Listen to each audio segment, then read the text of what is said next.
defensores del señor Marcos Ares, la señora Ana Artemis, la señora Sabrina Atenea, ante la Honorable Corte Penal Internacional en el caso Fiscalía contra Ares, Artemis y Atenea. Autorizamos el ingreso de la Fiscalía de la Corte Penal Internacional.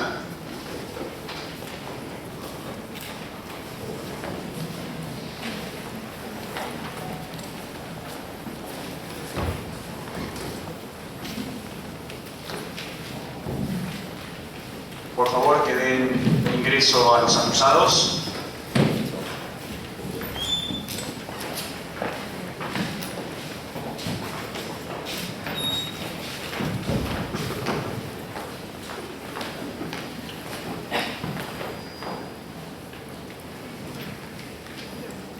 Invitamos a los honorables jueces, juezas de la Corte Penal Internacional, todos de pie, por favor.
Buenas tardes a todos y a todas. Agradecemos a las partes por su presencia.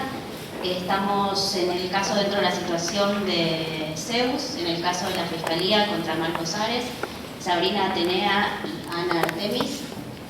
Hace un ratito escuchamos los alegatos de la Fiscalía en el marco de esta audiencia de confirmación de cargos y ahora le vamos a dar la palabra a las defensas de los acusados, las acusadas y las acusadas. Va a empezar la defensa de Sabrina Atenea. Como saben, las partes tienen 10 minutos para sus alegatos principales, después el tribunal hará las preguntas que considere pertinentes y finalmente tendrán 3 minutos para el cierre. Si las defensas están listas, empezamos entonces con la defensa de Sabrina Atenea. Honorable Corte, muy buenos días, estimadas magistradas, muy buenos días. Defensa de Marcos Ares, defensa de Ana Artemis, Fiscalía de la Corte Penal Internacional y demás público presente, reciban un cordial saludo.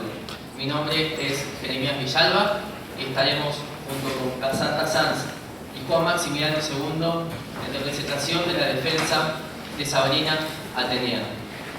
Comenzaremos nuestra exposición. En primer lugar, abordaremos el primer punto de agenda referido a la competencia de la Corte Penal Internacional para juzgar a Sabrina Atenea. En segundo lugar, mi compañero Juan pasará a hablar sobre la inmunidad de jurisdicción, penal de Sabrina Atenea. Y en tercer lugar, pasará a hablar mi compañera Cassandra sobre la defensa contra el cargo por los supuestos crímenes cometidos por Sabrina. Finalizaré hablando sobre la valoración de la prueba aportada de acuerdo al estadio procesal en que nos encontramos y concluiré nuevamente con el petitorio.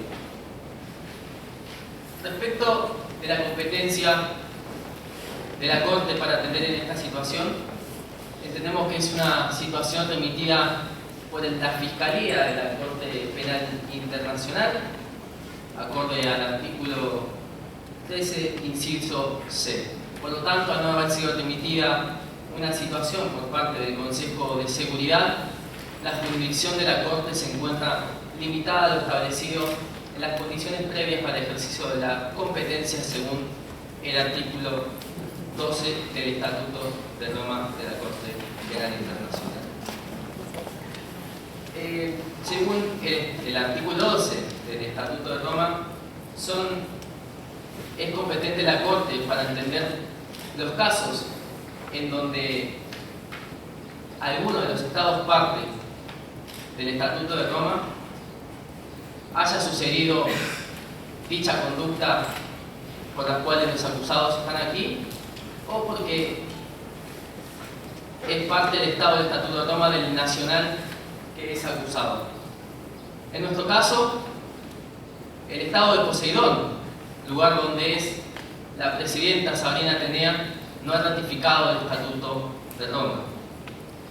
Por lo cual, la Corte Penal, siguiendo el inciso B, no tiene competencia para atender esta situación. Por otro lado, la conducta llevada a cabo por la que es acusada Sabrina Atenea sucedió en el estado de Zeus, no ha sucedido en el estado de Poseidón. Tampoco podemos establecer que estos actos hayan sido cometidos por las Fuerzas Armadas de Poseidón, sino más bien han sido cometidos por las Fuerzas Armadas o los grupos de Frente por el Pueblo. Por eso entendemos que la Corte Penal no tiene jurisdicción para atender este caso en particular. Procederá ahora mi compañero Juan II a hablar de la inmunidad de jurisdicción penal.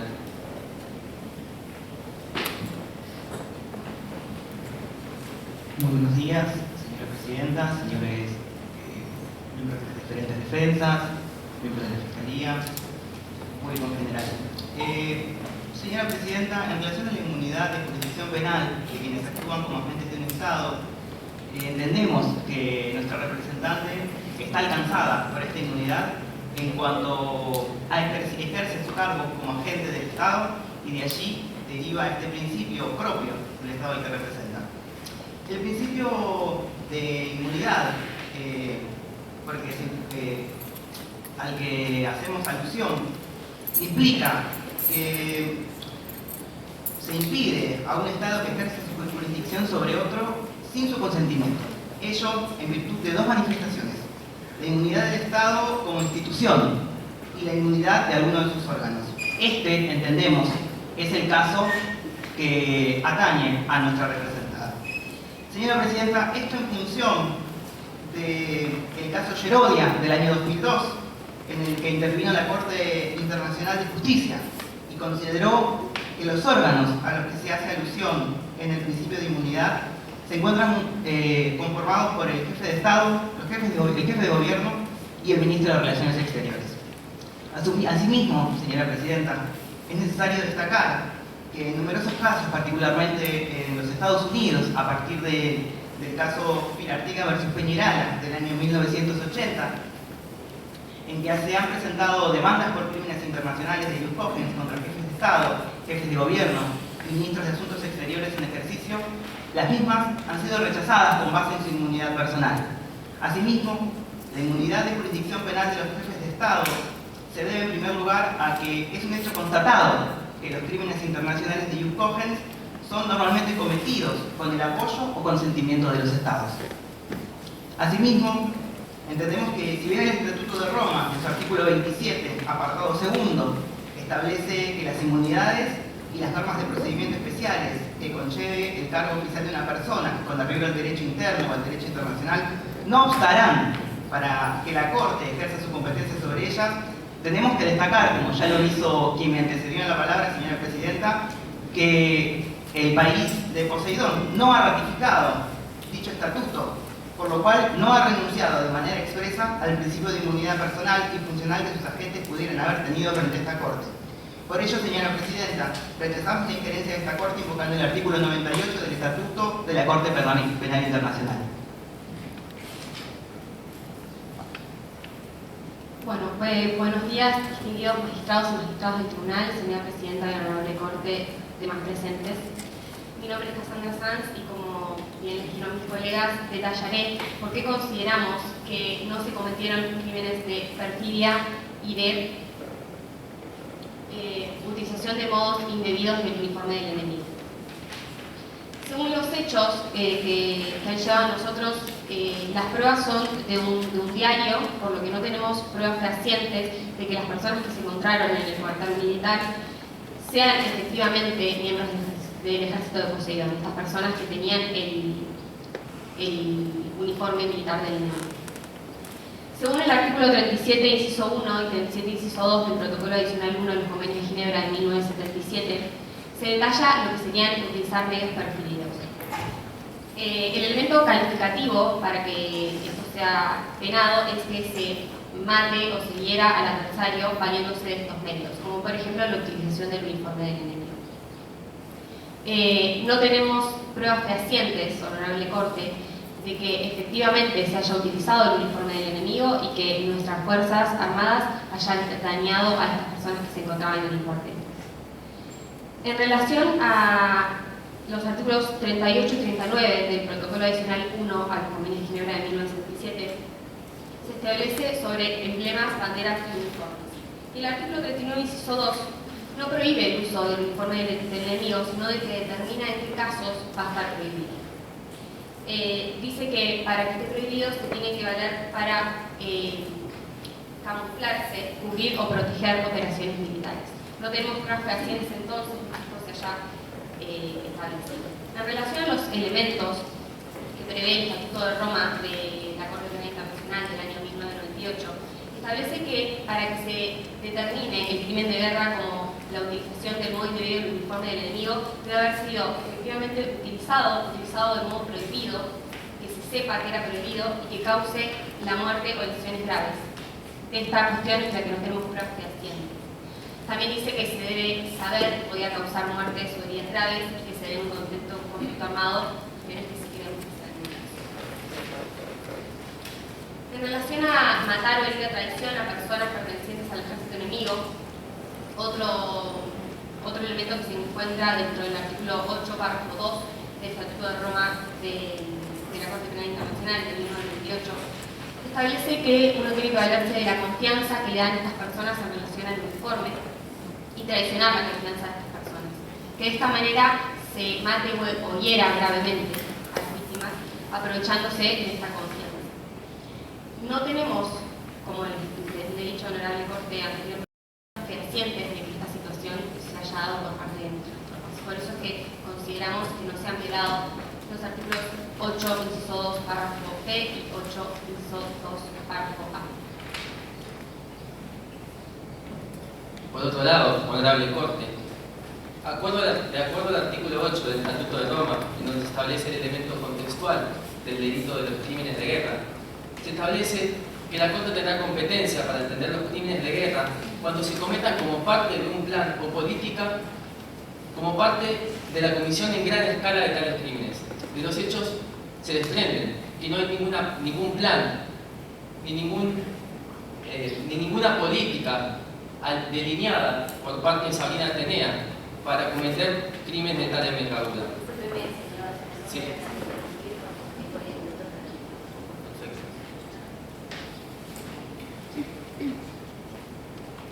Agradecemos entonces a la defensa de Sabrina Atenea y le damos la palabra a la defensa de Artemix. Recuerdo a las partes que tienen 10 minutos y les pido por favor que respeten el tiempo asignado. Buenas tardes a todos y todas. Mi nombre es María Manuela Onofri. Junto con Valeria Barbosa y Ramiro Rodríguez venimos en representación de Ana Artemix, comandante de Frente por el Pueblo. Se nos citó aquí, como todos saben, para analizar la confirmación de los cargos de la señora Ana Artemix. A ella se le acusa, en base al artículo 8 del Estatuto de Roma, de reclutar o alistar niños menores de 15 años en las Fuerzas Armadas o grupos y utilizarlos para participar activamente en hostilidades. A su vez, de cometer actos de violación, esclavitud sexual, prostitución forzada, embarazo, esterilización forzada y cualquier otra forma de violencia sexual. Por todo esto nosotros proponemos que se lleve a cabo una investigación seria, una investigación en base a fuentes confiables, tal como lo establece el artículo 15 del Estatuto de Roma. Proponemos que primero se analice si realmente ocurrieron los hechos, que se analicen las fuentes, que luego se investigue quiénes fueron los responsables de los hechos que se hubieran cometido y tercero, enjuiciar a los responsables, ya que todos queremos que la verdad se descubra y que la justicia se realice. Ahora mi compañera Valeria expondrá diversos argumentos respecto de la competencia de la Corte Penal Internacional sobre las fuentes y otros aspectos.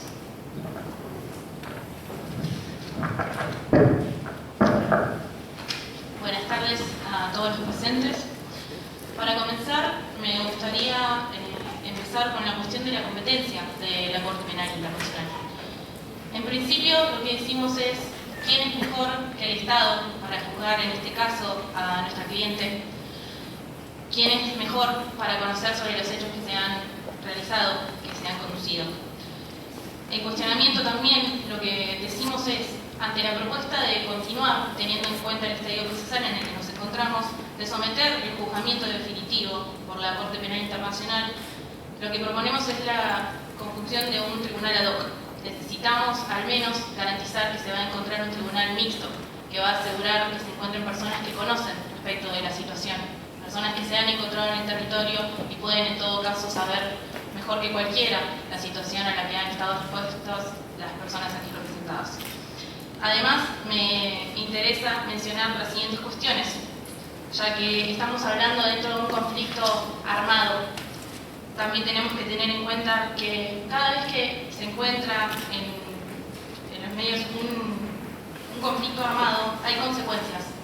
No son las deseadas de la misma, pero tampoco son evitables en muchos casos. Además, me gustaría cuestionar en ese sentido dónde están los derechos humanos también de nuestra representada. Ana Artemis también es una persona, también necesita la cobertura de los derechos humanos. Respecto de las pruebas que nos han llegado y respecto de la actuación del fiscal, me gustaría también cuestionarla, teniendo en cuenta que no sabemos cuál es si es realmente neutral, si realmente ha investigado como corresponde. Y por ejemplo, cuando hablamos de las fuentes, tenemos el informe que nos hablan de la prueba respecto de videos caseros que han sido llevados a la Fiscalía por personas de las que no conocemos la identidad.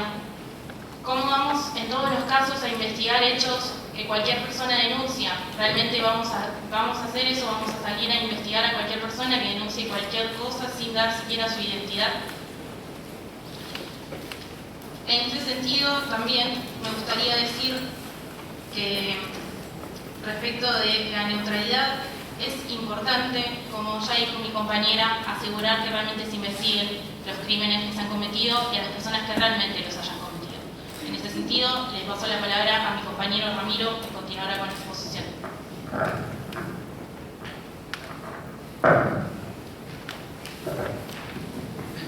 Buenos días.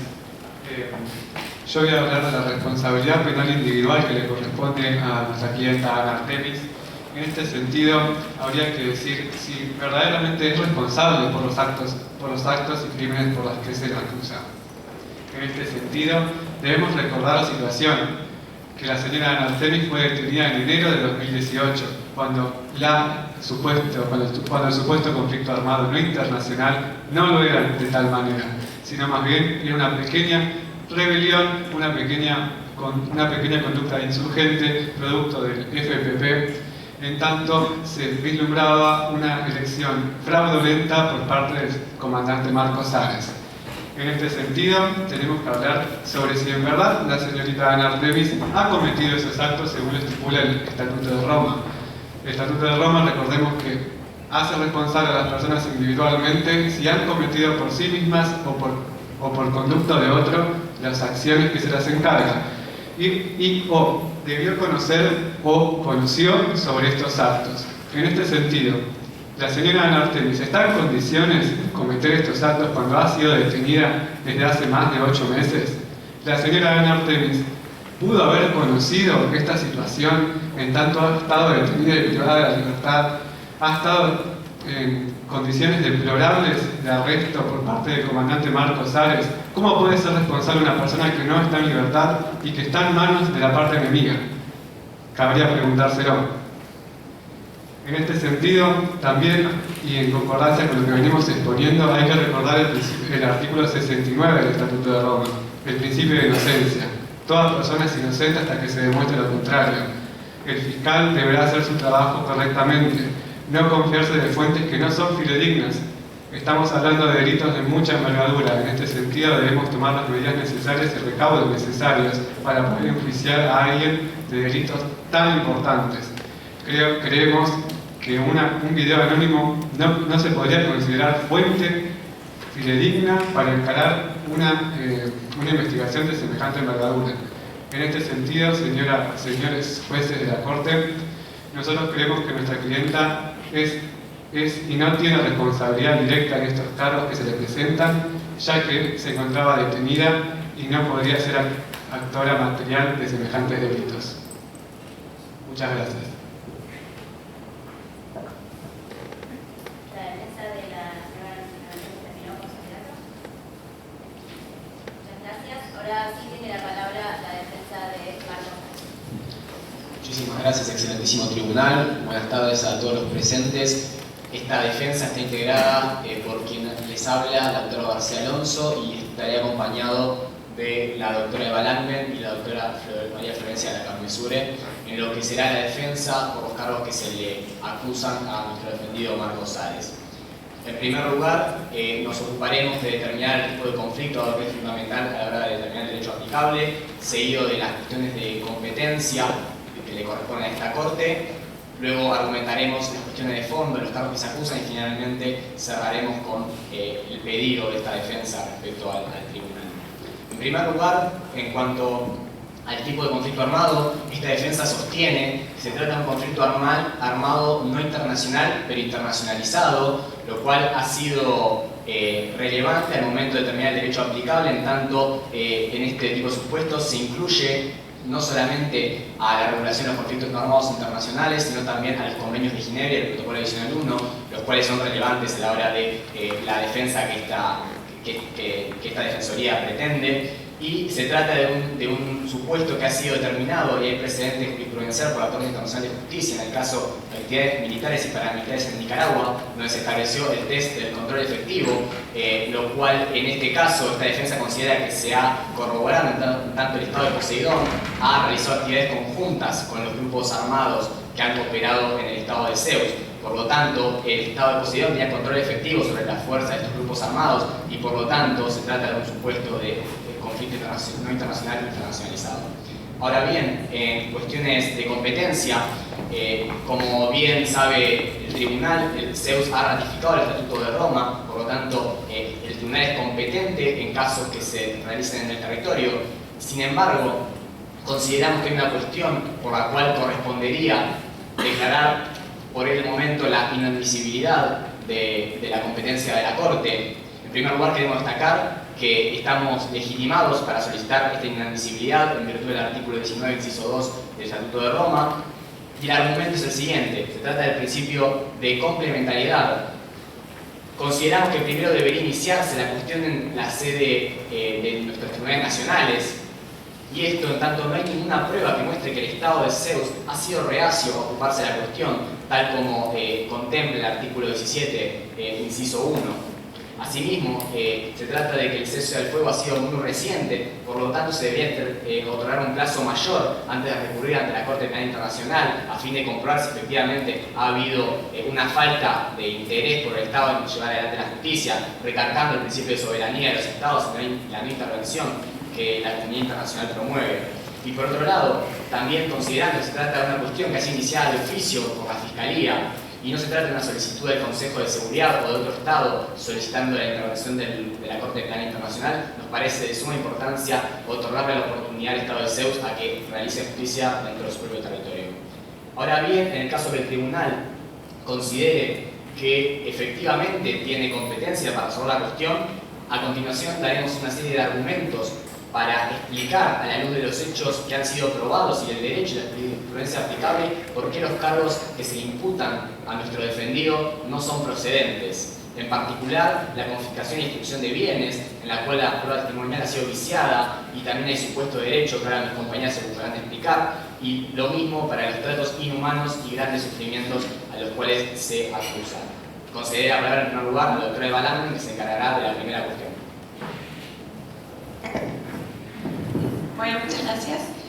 En cuanto al el primer crimen de guerra acusado, me parece que primero hay que tener en consideración que la orden de entrar a las viviendas civiles no es contra el derecho internacional, ya que en este caso se aplica el artículo 53 del Cuarto Convenio de Ginebra, el cual dice que está prohibido destruir bienes civiles, salvo en los casos que tales destrucciones sean absolutamente necesarias a causa de operaciones bélicas. En este caso, claramente, estamos en una situación de necesidad militar y por eso no es contrario al derecho internacional. Y en cuanto a si efectivamente se puede comprobar por la prueba que hubo excesos de parte de los inferiores de las Fuerzas Armadas, nuestro cliente no es responsable, ya que el artículo 28 del Estatuto de Roma dice que los jefes son penalmente responsables nada más cuando la violación hayan sido, cuando bajo su autoridad y control efectivo. Y en este caso no hay prueba de que claramente nuestro cliente haya tenido el control efectivo de la situación o algún tipo de información acerca de lo que estaba sucediendo en cuanto al primer crimen de guerra. Ahora la doctora Francesca Cabezudo va a seguir con el argumento. Buenas tardes a todos, buenas tardes, honorable Corte. En primer lugar, sostendré que los crímenes imputados a nuestra defensa no son imputables en tanto responsabilidad penal individual, y en primer lugar procederé a un argumento de autoría en virtud de la calidad de la prueba. En este sentido, las pruebas aportadas por la Fiscalía no dan garantía de que las acciones denunciadas hayan sido imputables a soldados de Zeus. Es por eso que, dado que se ha probado que las personas que portaban uniforme de las Fuerzas Armadas del Estado de Zeus fueron identificados como combatientes de Poseidón, es por eso que decimos que este argumento puede ser extensible a todas las violaciones imputadas a este Estado. Por otro lado, los testigos que acreditaron ser maltratados en los centros de detenciones, podemos decir que los tenemos que impugnar en virtud de una posible imparcialidad, ya que estos fueron detenidos por crímenes de atentado contra el Estado. Subsidiariamente, en el caso de que esta Corte no estime que las pruebas puedan ser impugnadas, procederemos a analizar la responsabilidad en virtud del artículo 28 del Estatuto de Roma, que establece requisitos para la responsabilidad de jefes y superiores a los fines de evaluar la imputabilidad del autor. Cabe resaltar que estos requisitos fueron utilizados en tribunales penales internacionales, como en el caso del campo de detención de Celebici de 1998 del Tribunal Penal Internacional para la ex-Yugoslavia, y en una apelación en el caso Bemba del 2018. En primer lugar, hay que analizar la relación entre superior y subordinado, y como han dicho mis compañeros, se aplica el estándar de control efectivo de hecho. En este sentido, no podemos afirmar que el superior conoció o debió conocer los actos de violación en los centros de detención, ya que nuestro defendido no contó con la información necesaria, a pesar de haber tenido todos los relevamientos de todos los centros de detenciones. Tampoco esto se ha probado. Asimismo, tampoco se ha probado que nuestro defendido emitió órdenes, es decir, no hay prueba fehaciente de que nuestro defendido haya conocido o haya debido conocer los actos de violación cometidos en estos centros.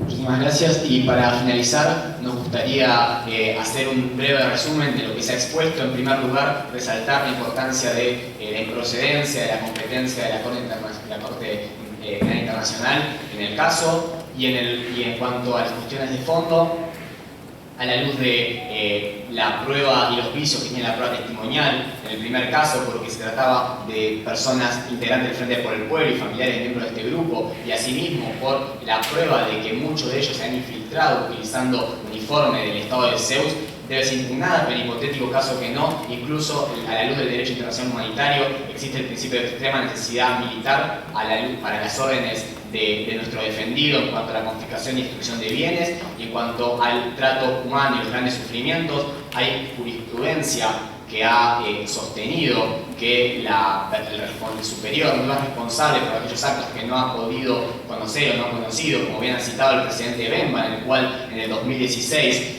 la Corte Penal Internacional lo acusó y lo condenó, pero en la apelación reciente de junio de 2018, por justamente por valoración de la prueba y entendiendo que no se trataba de un superior que podía haber conocido, fue desestimado. Le pedimos al tribunal que a la luz de la jurisprudencia, el derecho y los hechos del caso tenga bien liberar de todo tipo de responsabilidad penal a nuestro defendido. Muchísimas gracias.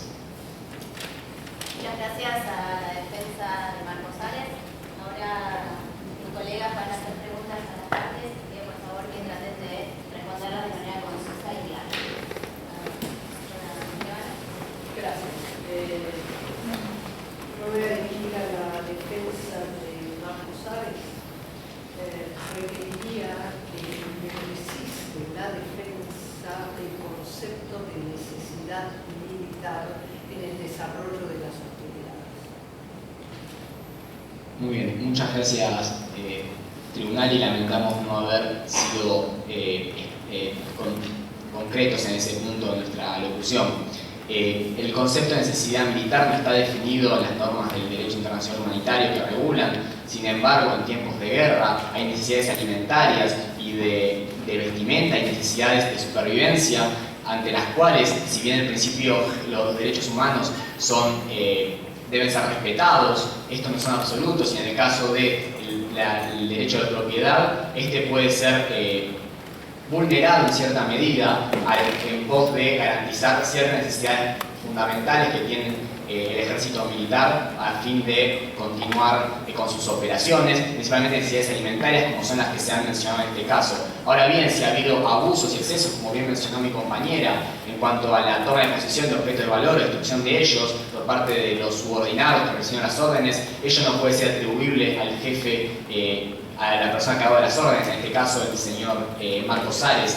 Por lo tanto, nos parece importante ese criterio de distinción entre lo que es la orden legítima de la confiscación por extrema necesidad militar y los eventuales abusos por parte de sus subordinados.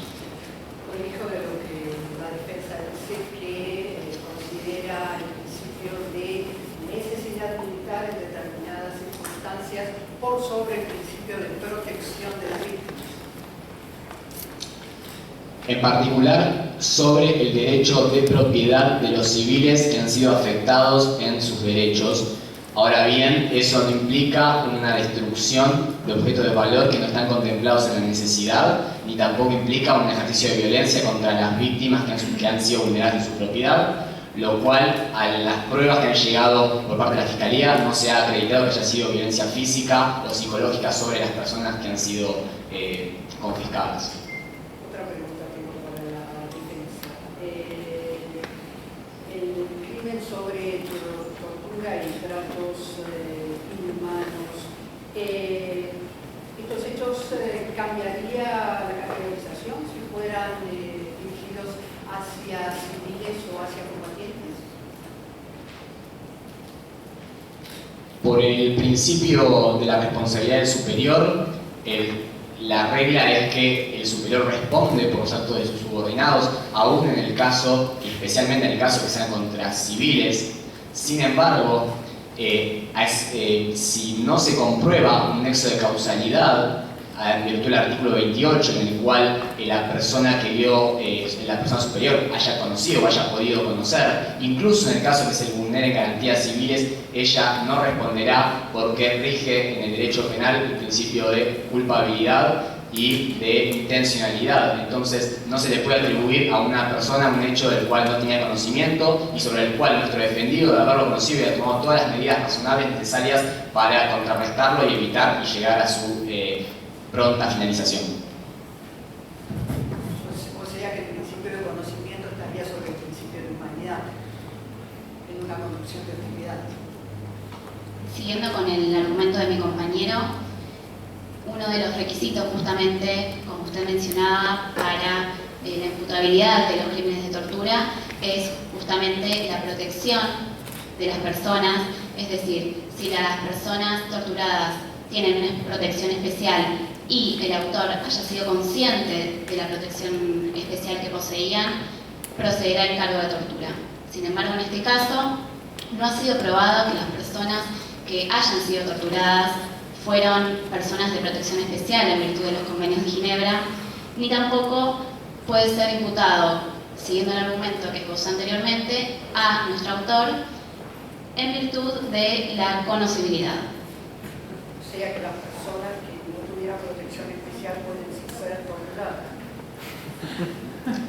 Quisiéramos responder con respecto a si el principio de conocimiento puede anteponerse ante el principio de humanidad, y la realidad es que las garantías penales, en tanto derechos humanos, son aplicables en el pie de igualdad con respecto a otros derechos humanos.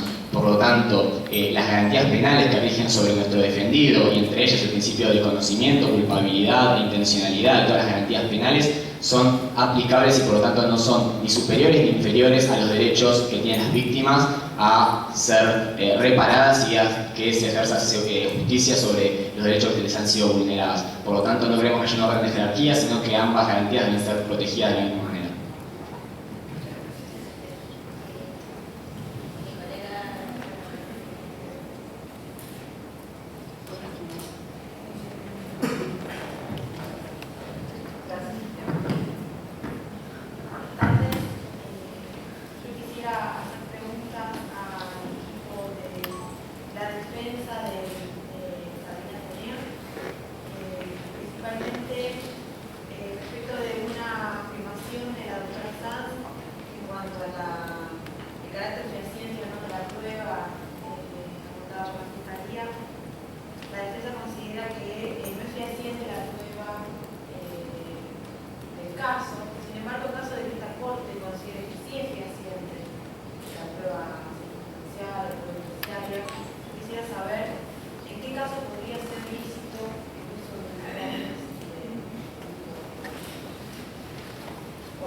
Gracias por sus preguntas, señora magistrada. Sí, en relación al uso del uniforme del enemigo, este está permitido en el artículo 39, inciso 2. Se determina en qué situaciones entonces está prohibido y está permitido.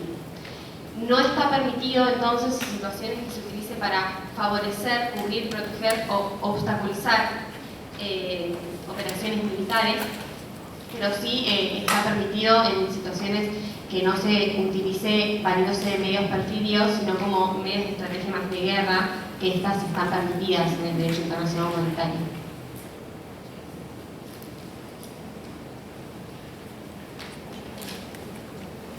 Yo quisiera hacer una pregunta a la defensa de Ana Artemis con relación a uno de los cargos que pesan sobre su defendida, en particular el relacionado con los hechos descritos en el párrafo 1 respecto de los adolescentes y las adolescentes participando en el cuartel general del FP. Quería saber, con respecto al cargo que está relacionado con esa conducta, ¿qué entiende la defensa por participación activa en las hostilidades?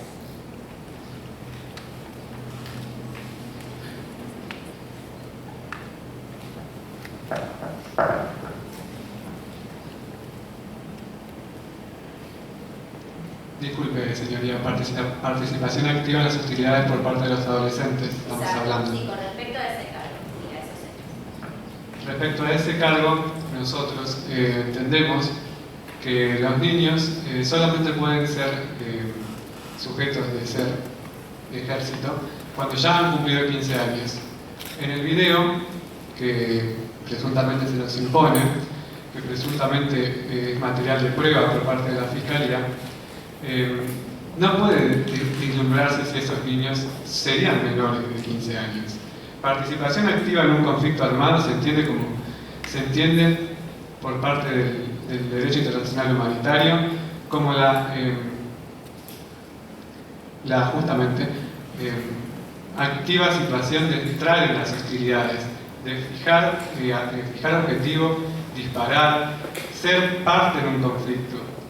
Creemos que tampoco en este video se podría decir que las adolescentes han sido parte activa.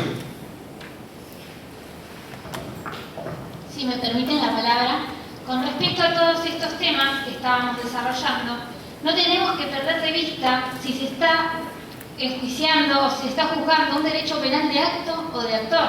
No nos podemos basar en indicios, no nos podemos basar en presunciones. Tenemos que tener cuidado con lo que estaríamos juzgando. La necesidad de que las fuentes sean confiables, tal como lo dice el artículo 15 del Estatuto de Roma, es imprescindible.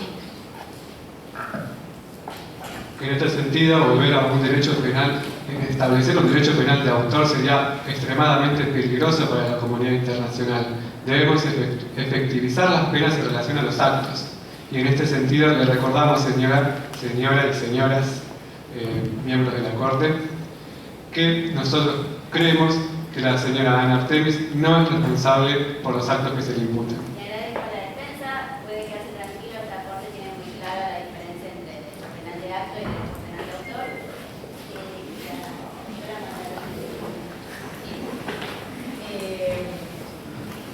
Yo voy a hacer una pregunta en relación con la valoración de la prueba por parte del alegato de la doctora Valeria Barbosa.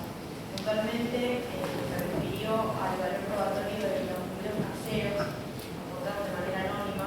Yo quisiera saber además también respecto de los informes de ONG que recogieron testimonios de personas que representan su identidad.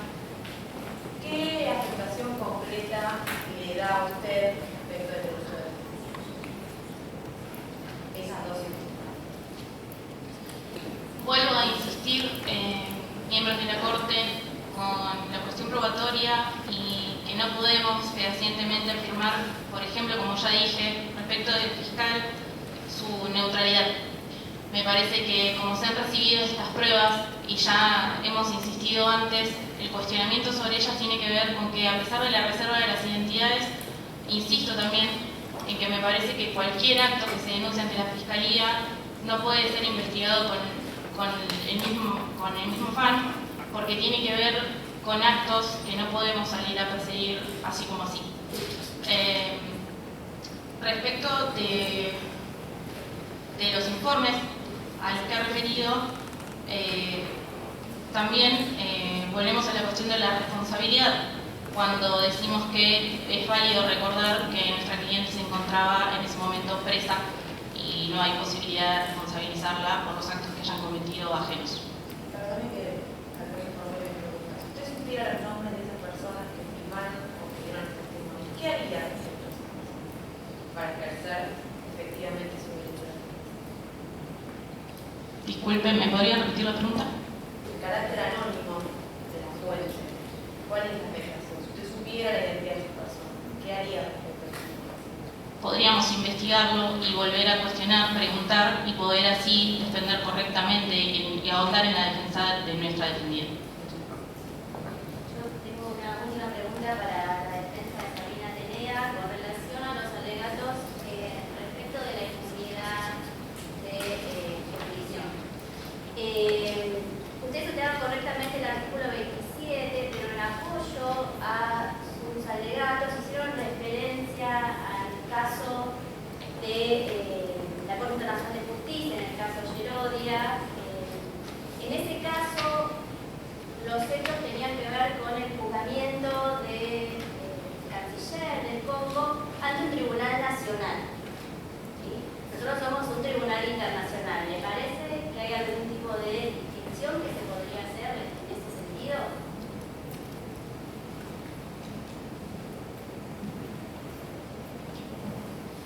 Entiendo, señora presidenta, que la jurisprudencia que regimos aquí a este tribunal, al margen del carácter internacional que tiene la Corte que usted conforma, podría ser tomada como valoración en este supuesto.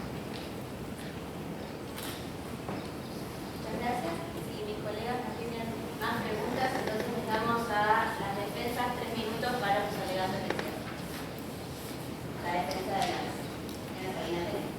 Honorable Corte, muchísimas gracias. Como conclusión, quisiera comentar un último elemento que creemos que esta defensa es fundamental, por la cual no se puede dar la confirmación de los cargos acusados a Sabrina Artemeda. En el caso de Uganda, esta Honorable Corte estableció el umbral que debía tener la carga probatoria realizada por la Fiscalía. Y en virtud de obtener los motivos fundados para creer, es necesario que la Fiscalía ofrezca una prueba concreta y tangible de las acusaciones que realizará. Se desprende de los hechos que las acusaciones basadas en un diario de la República de Zeus no son una prueba concreta y clara de los hechos por lo que es acusada Sabrina Atenea. Habría que basarse en documentos oficiales, en informes del ejército, etc., no en pruebas que no son del todo tangibles y concretas. Por eso, esta defensa le pide a la Corte que desestime la jurisdicción de la Corte Penal Internacional para juzgar a Sabrina Atenea, que afirme la inmunidad de jurisdicción penal como jefe y mandataria del Estado, y que desestime la prueba aportada en virtud de que no cumple con la valoración requerida por este estadio procesal. Honorable Corte, muchísimas gracias. Muchas gracias a la defensa de Sabrina Atenea. Tiene la palabra la defensa de Ana Artemis.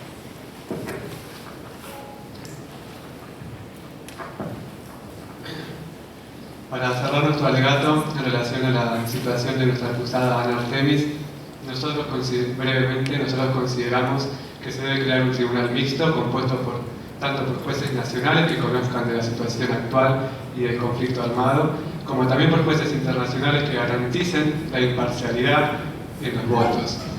Que se cumpla con el artículo 15 del Estatuto de Roma respecto a las fuentes confiables para iniciar una investigación de oficio. Creemos inadmisible la prueba de videos anónimos. También consideramos y creemos que se debe juzgar a quien resulte culpable materialmente de los hechos.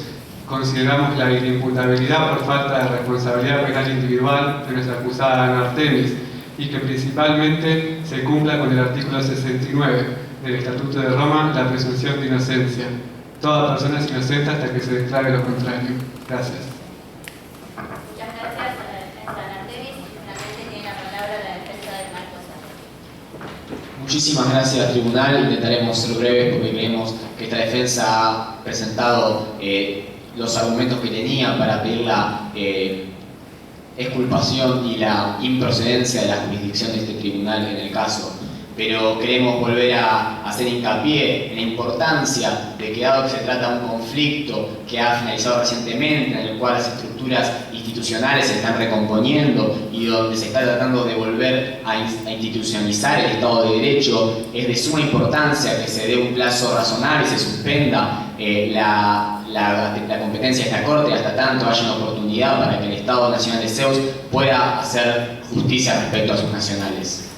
Ahora bien, respecto a la cuestión de hecho, queremos hacer hincapié también en que la Fiscalía no ha probado la responsabilidad del superior por los actos de sus subordinados y que por lo tanto aquellos actos que estas personas hayan cometido en exceso de sus atribuciones por el cargo militar que se les ha conferido deben ser juzgadas en su propia persona y no es responsabilidad de nuestro defendido responder por aquello sobre lo cual no ha tomado conocimiento, teniendo en cuenta que, como bien se ha mencionado, rige el principio de control efectivo sobre los hechos. Sin más que agregar, reiteramos la petición de esta defensa. En primer lugar, que se suspenda la competencia de la Corte. En segundo lugar, que se desestime la prueba ofrecida por la Fiscalía. Que en tercer lugar, se declare libre de toda responsabilidad penal individual a nuestro defendido Marcos Arias. Muchísimas gracias. Muchas gracias a la defensa de Marcos Arias y muchas gracias a todas las partes que participaron en esta audiencia, que a través de este acto damos por terminada.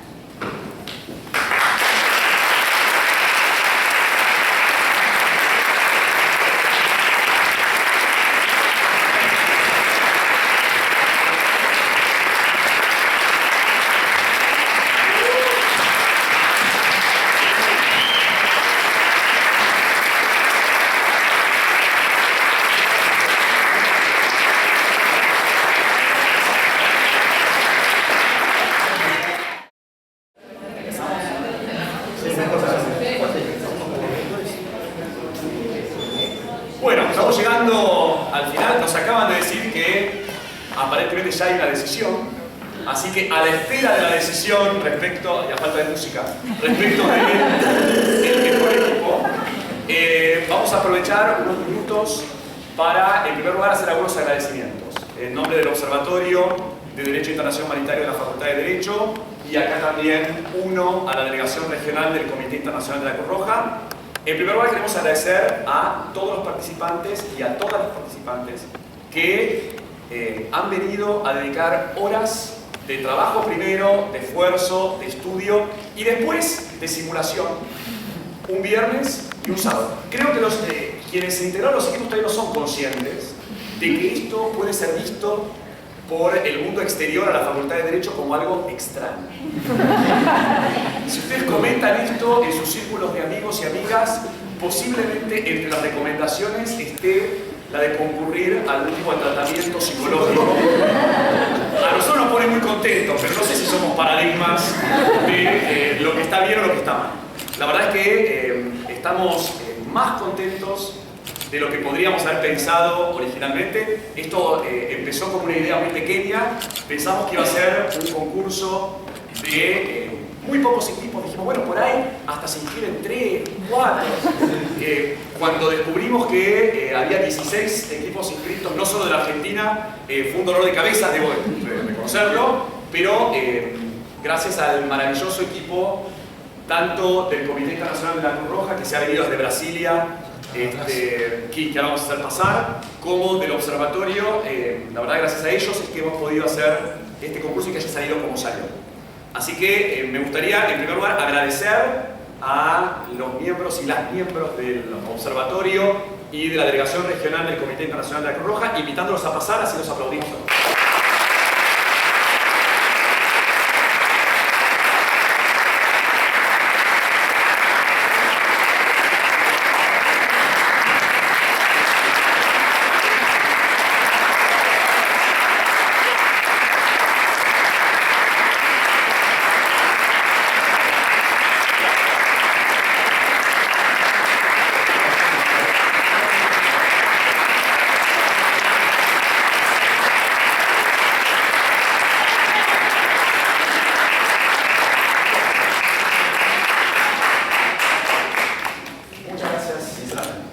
Y creo que hablamos también en nombre de todos, supongo.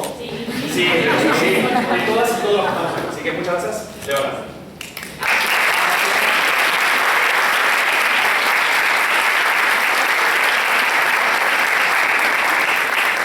Además, antes de que se vayan, 4 de quienes, además de organizar y además de poner en juego todo esto, sirvieron de tutores y tutoras de los equipos.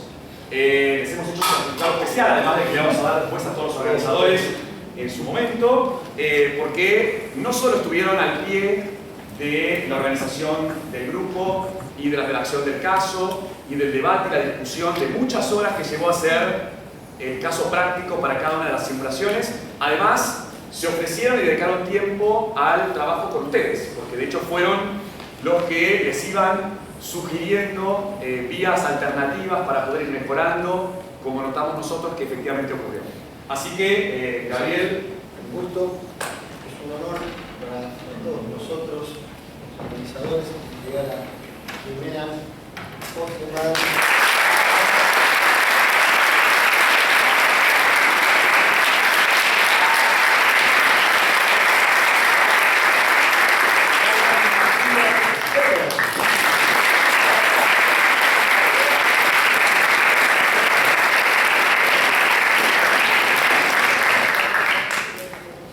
Señorita guerrillera Milagros.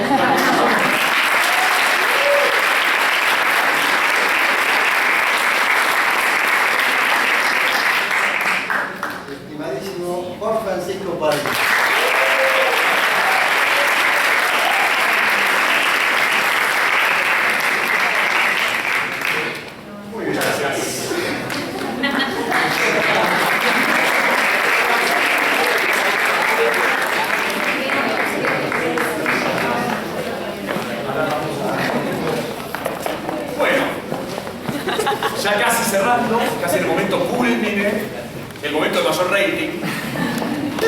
Lo prometido es deuda. Tenemos que ahora anunciar, y tenemos a Diana Español, una de las miembros del jurado de las rondas preliminares.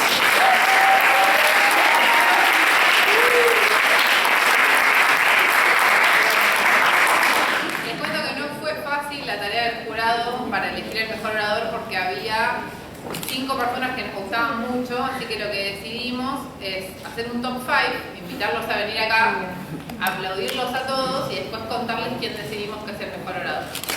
Así que en el top 5 de mejor orador están Nicole Levy,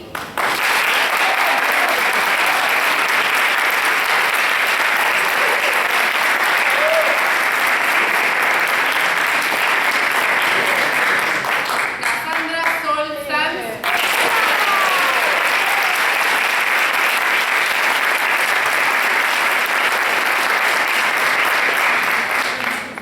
Jeremías Gerardo Villalba,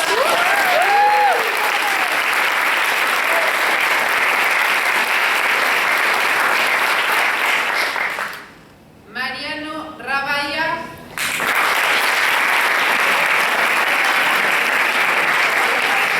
Mariano no pasó a la semi, capaz que no se quedó. Y el último de nuestro top 5 es Lautaro Leandro García.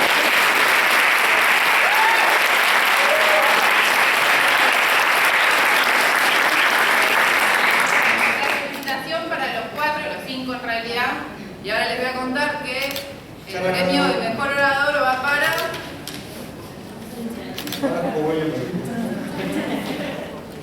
Lautaro.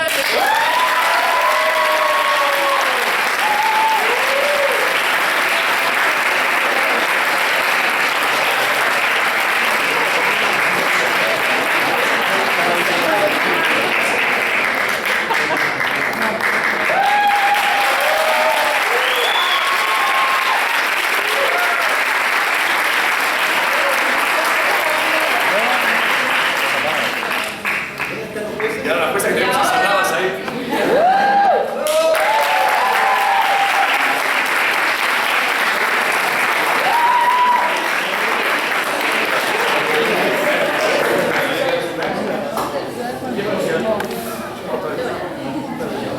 Bueno, anunciamos entonces al equipo ganador del primer concurso nacional de Derecho Internacional Humanitario de la Facultad de Derecho de la Universidad de Buenos Aires.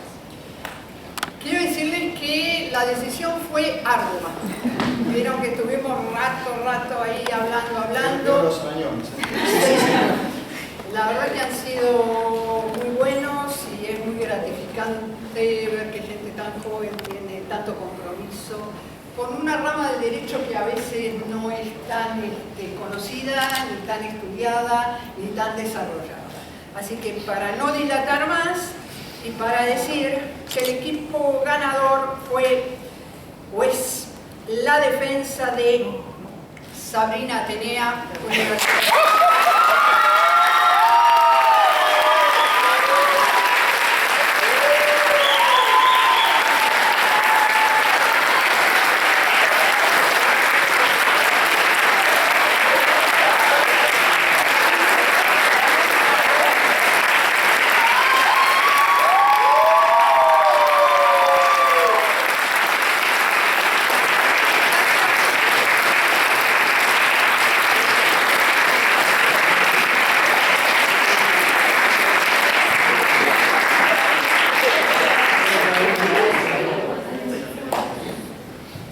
¿Tienen más material para leer? He pensado más libros para que puedan continuar. Bueno, ahora tenemos un diploma de honor que está vacío, así que ahora completaremos con los nombres y cerramos el rato. ¿Sí? ¿Felicitaciones?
primer lugar, en nombre de la Delegación Regional del Comité Internacional de la Cruz Roja para Argentina, Brasil, Chile, Paraguay y Uruguay, quiero agradecer una vez más la figura del director del observatorio, el doctor Emiliano Wiss, toda la generosidad de esta facultad, de esta gente que trabajó con nosotros para que esto pudiera ser posible.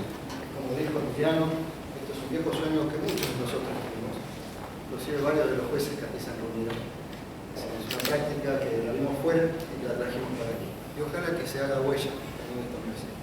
También quiero felicitar muy especialmente a los coaches, porque también detrás de cada uno de estos equipos hay coaches. En este caso quiero felicitar a Anabela.